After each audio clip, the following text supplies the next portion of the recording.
नमस्कार दोस्तों, आप सभी का स्वागत है एनवर्ड न्यूज नेटवर्क में। दोस्तों, जैसा कि हमने आपको कल ही बताया था कि पीएफआई क्या है, कैसे ये बना और क्या क्या आरोप लगते आए हैं हमेशा से इस संस्था पर। इस पर हमारा वीडियो आप देख सकते हैं हमारे चैनल पर, डिस्क्रिप्शन में आपको लिंक मिल जाएगी। तो वहीं आज एक बड़ा फैसला लिया गया है केंद्र सरकार के द्वारा। केंद्र सरकार ने पॉपुलर फ्रंट ऑफ इंडिया, जिसे पीएफआई कहते हैं, और उससे जुड़े संगठनों पर 5 साल की पाबंदियों को लगा दिया है। जी हाँ, इतना ही नहीं, गृह मंत्रालय ने संगठन के काले कारनामों और खूनी खेल का जो बिहेवियर है उसकी एक लंबी लिस्ट को भी जारी किया है, जिसमें साफ तौर पर यह साफ हो जाता है कि पीएफआई तमिलनाडु, केरल, कर्नाटक समेत कई राज्यों में हुई कई निर्मम हत्याओं में शामिल रहा है और इसका मकसद अपना प्रभाव बढ़ाना और फंड जुटाना भी रहा है। दरअसल केंद्रीय जांच एजेंसियों ने 2 बार की छापेमारी के दौरान इस संगठन के 250 से 300 कार्यकर्ताओं व नेताओं की धरपकड़ की है। बताते हैं कि इसके इरादे ठीक नहीं थे। इसका जुड़ाव आतंकी संगठन आईएसआईएस से तो है ही, और देश के लोगों के बीच में भय का माहौल बनाना भी इसका मुख्य उद्देश्य रहा है। चलिए आइए आपको बताते हैं कई वजह रही है बैन करने की पीएफआई को। जैसा कि आपको बताया कि गृह मंत्रालय ने अधिसूचना को जारी किया है। साथ ही साथ तो गृह मंत्रालय द्वारा जो अधिसूचना जारी की गई है उसमें कहा गया है कि संगठन की गतिविधियों के कई सबूत ऐसे मिले हैं जिनसे साफ होता है कि यह देश में आतंकी कार्यों में शामिल रहा है।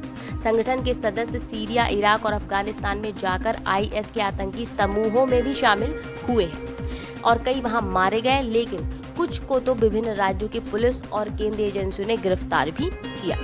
इसके आतंकवादी संगठन जमात उल मुजाहिदीन बांग्लादेश के साथ भी संबंध रहे हैं, ऐसा भी सामने बात आ रही है। यह संगठन देश में हवाला व चंदे के माध्यम से अपनी जो धनराशि उसको जुटाता है। साथ ही साथ कट्टरपंथ को फैलाने में भी इसका बड़ा योगदान रहा है और तो और युवाओं को बहलाकर उन्हें आतंकवाद में धकेलना भी इसका मुख्य उद्देश्य रहा है। इसके अलावा अधिसूचना में ये भी कहा गया है कि पिछले माहों में देश के विभिन्न राज्यों में जो निर्मम हत्याएं हुई हैं उसमें पीएफआई का बड़ा हाथ रहा है।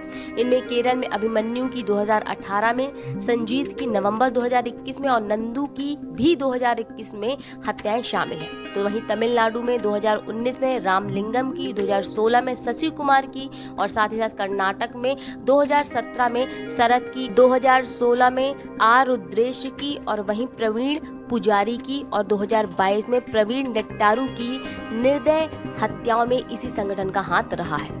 इन हत्याओं का एकमात्र जो मकसद रहा है वो देश में शांति को भंग करना, लोगों के मन में एक खौफ को बनाकर रखना या खौफ का माहौल पैदा करना ही इन हत्याओं का उद्देश्य रहा है। केंद्र सरकार ने बताया कि पीएफआई पर पाबंदी की यूपी, कर्नाटक और गुजरात सरकार ने मांग की थी। इन राज्यों ने केंद्र के सामने इस बात को रखा था कि यदि कार्यवाही ना हुई तो क्या होगा। केंद्र सरकार का कहना है कि अगर पीएफआई और उसके संगठनों पर कार्यवाही नहीं की गई तो ये अपनी विध्वंसात्मक गतिविधियों को जारी रखेंगे। इससे लोक व्यवस्था भंग होगी और राष्ट्र का संवैधानिक ढांचा भी कमजोर होगा। अब आपको बता देते हैं कि पीएफआई के जो और संगठन हैं जिन पर पाबंदियां भी लगाई गई हैं उनके नाम क्या हैं। तो गृह मंत्रालय की अधिसूचना में कहा गया कि पीएफआई ने समाज के विभिन्न वर्गों, युवाओं, छात्रों और कमजोर वर्गों को निशाना बनाने के मकसद से ये संगठन बनाकर रखे हैं। जिन संगठनों पर पाबंदी लगाई गई है उनमें शामिल है campus front of India, all India imam council, rehab India foundation, national confederation of human rights organisations, women front, junior front और एम्पावर इंडिया फाउंडेशन। सरकार का ये भी कहना है कि रिहैब इंडिया पीएफआई के सदस्यों के माध्यम से धन जुटाता है। वहीं ये बात भी सामने आ रही है कि campus front of India, empower India foundation और रिहैब फाउंडेशन और केरल के कुछ सदस्य पीएफआई के भी सदस्य हैं।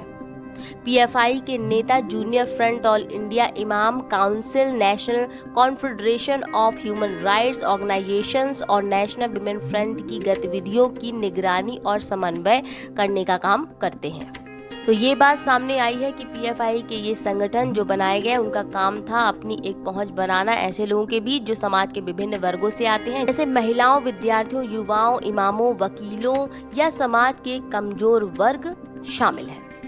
सिमी पर पहले ही प्रतिबंध लगाया जा चुका है। वहीं पीएफआई का संबंध पूर्ववर्ती student Islamic movement of India, जिसको शॉर्ट में सिमी बोलते हैं, के पुराने सदस्यों से भी रहा था। ये बात भी सामने आई है। बता दें कि एनआईए और ईडी और विभिन्न राज्यों की पुलिस ने पीएफआई के खिलाफ एक हफ्ते भर में 2 बार की छापेमारी के दरमियान 300 से ज्यादा लोगों को गिरफ्तार किया है। और अब केंद्र सरकार ने पीएफआई और उसके संगठनों पर 5 साल के लिए बैन लगा दिया है और एक अधिसूचना को जारी भी किया है, जिसमें पीएफआई का षड्यंत्र उजागर हो रहा है कि कैसे इसने निर्मम हत्याओं को अंजाम दिया है और किस तरह से ये अपना काम देश में कर रहा था। फिलहाल इस खबर में इतना ही, और खबर के लिए जुड़े रहिए हमारे चैनल एंड वर्ल्ड से। इजाजत दें, नमस्कार।